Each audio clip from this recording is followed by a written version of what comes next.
G'day legends, welcome back to Mikey Talk. Today we have episode 8, which is going to be a travel adventure story episode. And the story I'm going to be telling you is from a few weeks ago when I got stranded in the middle of rural country New Zealand with no belongings, no passport, no reception, no wallet, no money, nothing. It was a bit hectic, and it's one of my favourite stories, so I thought I would love to share it. So to start things off, I need to go back to the start. So I spent a couple of days in Wellington and then flew from Wellington to Christchurch, where I spent one day there, went to the rugby, had a bit of a big night around town, and then the next day I was getting a bus from Christchurch to Queenstown. So it was about an 8-hour bus ride that goes all the way down the South Island. Mind you, this bus comes once a day, so it's not like something you can just keep jumping on. It literally, only comes once a day. And I was getting picked up the next morning from Queenstown by someone that was going to be taking me to Wanaka, where I was spending the next 2 weeks. So I knew how critical getting this bus was, and there was absolutely no chance I could miss it. I've travelled a bit over the years, and I always seem to get myself in these pretty uncomfortable settings, and I try to mitigate them as much as possible. And this is one of them where I knew something could go wrong. So just given that it only did come once a day and how important it was that I got it. So I made sure, woke up in the morning, I think it was about 8 a.m. I was like, all right, I need to get to the bus stop half an hour early. I can't afford to miss this bus at all costs. So I get there, I get to the bus stop, find the bus. I'm like, all right, sweet, we're good. It's not leaving for half an hour. There was a guy drinking a coffee, so I asked him where he got the coffee from, a couple of minutes up the road. So I was like, all right, plenty of time, let's go grab a coffee and then we can enjoy the ride. So I go grab the coffee, come back, sit down on the bus. Everything's chill. I've got big seat to myself, heaps of room. I've got my music, I've got my laptop. I downloaded a couple of episodes of Adolescence on Netflix, and I hadn't watched a TV show in a while. Hadn't even had time to relax for a while since New Zealand had been pretty full on. So I was actually looking forward to 8 hours, just sit there and reminisce on the last few days and get ready for a big few weeks coming up as well. So we start driving. I'm a little bit dusty, but feeling all right, and got my show playing. Everything's cruisy. I'm like, yep, this is sweet. I'm going to be in for a good 8 hours. I was actually really looking forward to the trip. Beautiful, scenic New Zealand. So we drove for about an hour, and then we stopped in this little town called Ashburton. And I thought I heard the bus driver say, "This is lunch break for 45 minutes." Looking back and reflecting on this, I think what he might have actually said was the lunch stop is in 45 minutes.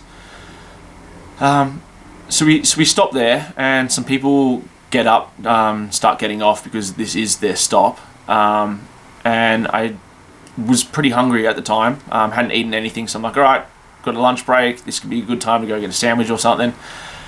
And the bus driver started taking the bags of the guests getting off, and I did have the thought I should probably go check with him what time the bus is leaving, but it would have added about 15 seconds extra to my journey just to go and ask him that question. So I figured I probably didn't need to, what could go wrong really.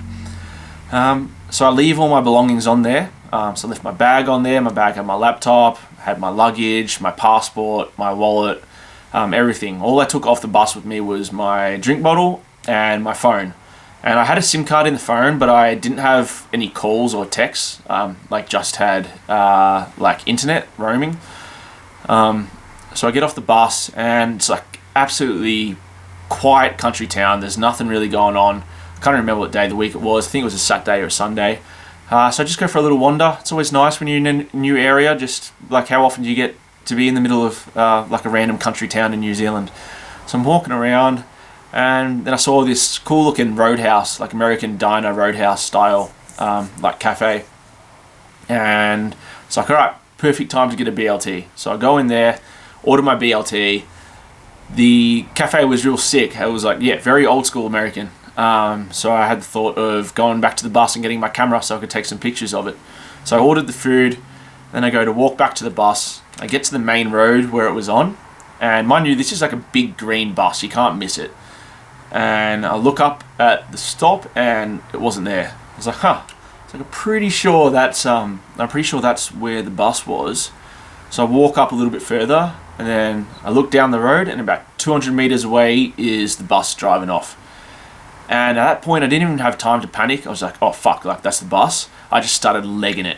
So I'm in like my busy basketball shorts, got a hoodie on and Crocs, not in sprinting attire, and I'm gone full pelt running after this bus. I felt like Tobey Maguire in the first Spider-Man movie, where he's chasing after the bus when it runs off him and he's like banging on the side of it. Like that's what I felt like as I was sprinting after this. There was a few traffic lights, so I was making up a bit of ground on it. It was stopping. I was like, okay, maybe they'll see me. Surely they'll notice that there's a guy missing from the bus as well. So I get closer and closer, but then all of a sudden I just see this bus turn off onto the highway and then gone. Like once that happened, it was over. So once again, still like really hadn't panicked or stressed at this point. I've just gone into action mode. What needs to be done now? So I sprint back to the diner where my BLT was waiting for me. Walk inside. Had a little chat with the owner earlier, so he remembered me. Of course, I just ordered a sandwich as well. And he's like, hey mate, here's your sandwich. I go, thanks. Also, I've got myself in a bit of a situation. I explained it all to him and then asked if I could borrow his phone to call the bus company. So he gives me his phone, call the bus company. Okay, I've just been on the bus from Christchurch to Queenstown. We stopped over for a little bit and I've got off and the bus has driven off without me. What's going on? Like, what do I do? All my belongings are on there. Help. And the lady was like, all right, we can see that the next stop for the bus is, I think it was in a town called Geraldine, which was about 45 minutes away. She gave me the address of the cafe that the bus stops at there. And I said to her, I was like, hey, if I can get myself to that cafe, will the bus wait for me? And she's like, yep. If you can get there like right after it, I'll contact the bus driver, tell him that he's missing a passenger, and we'll get him to wait at the cafe for you. It's like, all right, sweet, done, sounds good. I pull up Uber on my phone. I look, there's an Uber, says it'll be $107. Go straight there. Like that's fine. I'll pay whatever this costs. I just need to get there. So I hand the phone back to the dude at the diner, and it's like, hey, thanks mate. I'm gonna get an Uber and meet the bus at the stop in Geraldine. He goes, Uber? There's no Uber around here.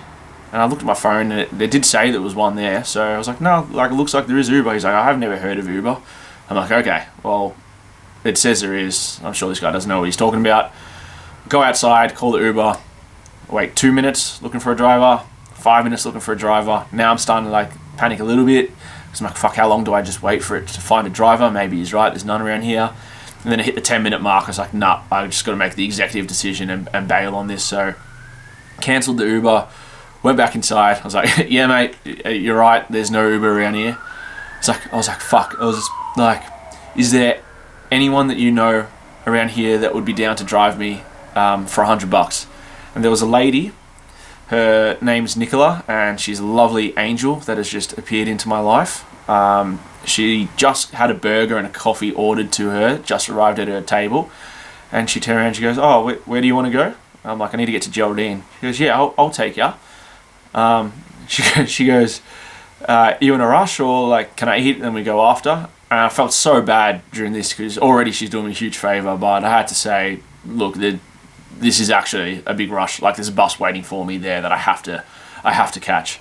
And then she just goes into full mum mode. She goes, yep, let's do it. She grabs a takeaway box for a burger, puts her coffee in a takeaway cup, pretty much just like throws me in her car and was like, don't worry, I'm a fast driver. I'm going to get us there. You're going to get the bus. No worries.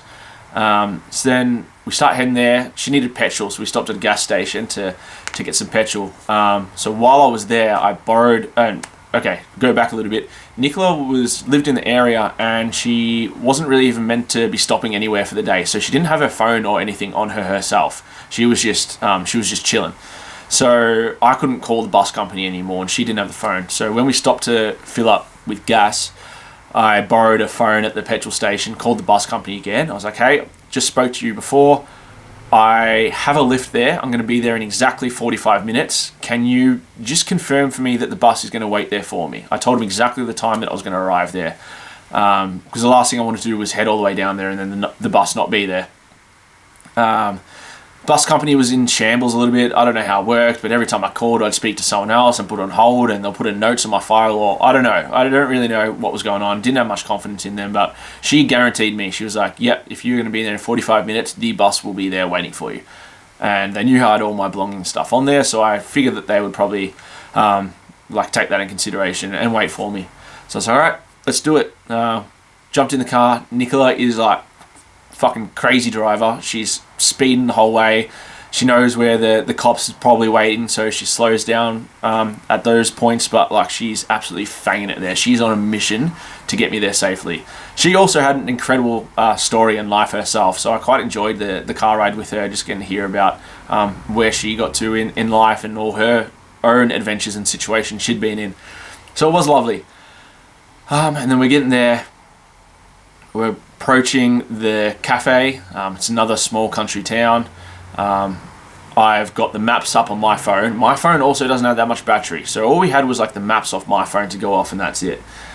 And then we start approaching the cafe. I'm looking around for this big green bus. You can't miss it. And she's looking out for it. I just don't see it anywhere. This was probably the point where I then started to stress more than I had before. Before, up to this point, I just figured I'd been in so many situations like this before. It always just works out. It'll be fine. But as we pulled up and I couldn't see the bus, I started then getting a little stressed. Like, oh shit, we might actually be in a bit of trouble here this time. So we pull up at the cafe. I go into the cafe. Nicola goes driving around, laps around the street to see if she can see the bus anywhere. I tell the cafe worker what's happened. I was like, hey, has there been a bus here? And they know the Intercity bus. That's the name of the company. Intercity has the same bus stops every day, runs once a day, so they're quite familiar with it. She goes, yeah, it drove off about 15 minutes ago. I was like, fuck, you're kidding me. So then I call the bus company again from the phone at the cafe, and Nicola comes back in as I'm on hold to them, and then I start talking to him. I'm like, hey, I'm the guy that missed the bus. You said it was going to be waiting for me at this cafe in Geraldine. I'm here and it's not here. And then Nicola goes, nah, give me the phone. And then she takes the phone, and then she just starts ripping into these guys. She's like, you've left this tourist stranded in the middle of a foreign country. How dare you? The bus is supposed to be here. Like, she's fuming. She's just driven me 45 minutes out of her day down here. And I feel like she does feel like she's my mum a little bit as well. So it's just the same reaction you would have to your son. She's not happy, and she's ripping into him. And she's like, where's the next stop? And they're like, Lake Tekapu, I think it was called, is where the main stop is, where the big lunch stop is there. That's over an hour away further from where we are now. And she goes, I'm going to get him there. I'm going to find this bus on the way and wave him down. So you tell him if he sees a lady driving behind him to pull over, and he's going to get in. If not, we're getting to that next stop and the bus better be there. And then just hangs up. And I'm like, oh, fuck, all right, let's go. She goes, come on, we're getting back in the car. But in all that, I hadn't even got the address of where we're going. So we're driving to the suburb, but I didn't actually know where the bus stop was going to be in all this. So I did some Google. I think I asked MetaMike as well. I was like, hey, MetaMike, who's my AI assistant for you that have missed that episode. I told him everything, and he kind of did his research and found where he thought the bus stop would most likely be. So I chucked that into my maps, and then just after I do that, reception goes off. There's nothing anymore. Can't Google, can't WhatsApp message, can't do anything. But thank God I had that already put in maps, so it was taking us right to that cafe. So Nicola was adamant to find this bus on the way there. But then after about 10 minutes of driving, we got stuck behind this coach that was going about 80 in 120 zone. And it's like a one road highway that's really windy, so even overtaking this thing was impossible. So she's fuming at this guy, and she just wants to find this bus and get me there. Now we're stuck doing 80 on this highway. She's going off at this guy in front of us. We're going so slow. She's going off at the bus company for leaving me there in their first place. She was an absolute character, and thank God she gave me the time of day that she did. So I've got a lot of love and respect for her. Genuine angel in my life. But yeah, so we're driving quite slow. And then we approach it. We're getting closer. And pull up my phone. There's no reception. Can't call the bus company. and we turn off onto the street where it's supposed to be, and can't see anything. And then my stomach just dropped again. I was like, fuck, this is it. She can't take me any further than this. I've still got 4 hours further south to go to get to Queenstown. My phone's about to die. I've got nothing. I'd fully, at that point, accepted the fact that I was going to be hitchhiking the rest of the way down. And I'd kind of come to terms with it. And I was like, all right, if that is what it is, then I don't know. I still always have this faith that things will work out. You get to where you need to go. You have the adventure you need to have. So even though I was stressed, I wasn't in a full state of panic. But then we turn a corner, and then one of the most beautiful sights I've seen in my entire life, this big green bus is just sitting there. I was like, oh my God, the feeling of relief that I had when I saw that was, if I could put that into a bottle and drink it just to have that feeling again whenever I could, I absolutely would, because it was a great feeling. But still, and there was 2 of them actually, so I still wasn't like 100% set that this was the bus. So I get there, I get off, I get out of the car, walk up to the bus, and the guy that told me where to get the coffee from in the morning was there, and he looked at me and we kind of made eye contact, and he goes, oh, you're the guy from the bus? I'm like, yeah. He's like, what happened? I was like, mate, I've got a story for you. He's like, I took all your belongings, I put them up neat, up nicely in a hidden compartment. I've got your bag. He's like, I was looking after all your stuff for you. I just wasn't really sure what was happening. It was a bit weird that you got off the bus and you didn't take any of your things with you. So I was like, thank you so much, man. Appreciate that. Go to the bus driver. I'm like, hey, I'm the guy that missed the bus. And she goes, you. I've heard about you. They've been telling me there's a guy that missed the bus. She's like, I'm going to keep my eye on you for the rest of it. There's no way that I'm losing you again. So I got on the bus, had $200 cash in there that I was saving for the next few weeks. Went down, gave that to Nicola. I think it was her sister's birthday the next week, and she'd been planning on taking her out for lunch. So I was happy to be able to shout that for her and compensate for the time to just drag me all the way down there in the first place. So gave her a nice big hug. She went on her way, and then I got back on my seat, and it was back to right where I belong. But I hadn't even eaten my sandwich at the time, so I had my cold BLT. And then the bus starts leaving, and it was just an amazing feeling. Also, the view at this point at Lake Tekapu was so beautiful. So I'm kind of sitting there with a glorious view. I've got a nice 2 weeks coming up, and I've got my cold sandwich sitting back down on the bus, not hitchhiking. So I was just so stoked and ecstatic to be there. And then we made it the rest of the way fine. But yeah, that was a little bit of a journey that I had to go on. As I said earlier, every time I travel, these things happen. This was one of the more sketchy situations, or at least top 3 sketchy situations that I've been in. And yeah, it kind of made me want to hitchhike as well, though. So maybe that could be an adventure in the future, but hopefully by choice, not by necessity. So overall, amazing time in New Zealand. I love that I've got that little story as well to share. That's literally how I kicked off the next few weeks, which I talk about more in my Art of Mondays episode. But that gives a bit of context as I was going into those 2 weeks, just coming off this hectic journey, and made it there in one piece. So yeah, love that I get to tell you this story. It's one of my favorite ones from that trip in particular. I've got a heap more crazy travel stories as well, so maybe a little bit of a theme for the show. But for now, that's all I want to say. I'll probably clip in over some photos and maybe some little map drawings of where we were going and whatnot, so you have a picture for it. But thank you for watching, and I'll be back next week.